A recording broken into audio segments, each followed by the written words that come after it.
lle wyt ti'n dod yn reiddiol a lle ti'n byw nawr?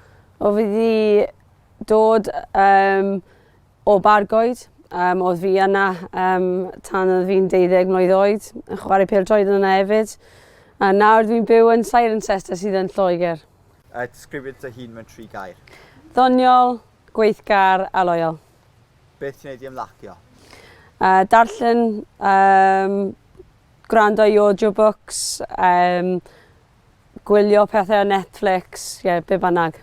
Beth yw dy hoff lyfr neu audiobook a pam?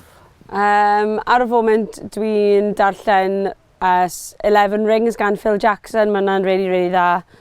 Fi wedi darllen barod unwaith, dwi'n darllen am yr ail waith nawr. A wedyn audiobook yw Brené Brown, The Gifts of Imperfection yw oedd o. Wel, le yw dy hoff le yng Nghymru a pham? Mae gorfod bod ble mae teulu yn dod, ble mae nhw'n gyd yn byw nawr. Mae nhw gyd yn byw yn Casged, Hengoed a Cefn Engoed.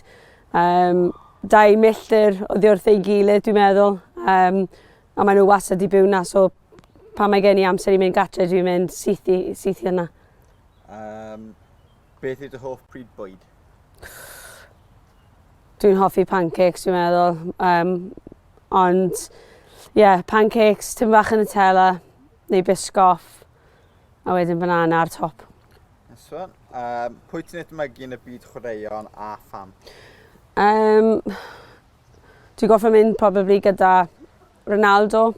Mae'n 36 mlwydd oed, ond mae wedi newid sut mae'n chwarae. Mae wastad ar top ffitrwydd e.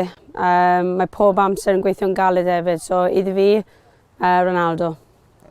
Beth yw dy obeithion ar gyfer tîm cenedlaethol Cymru?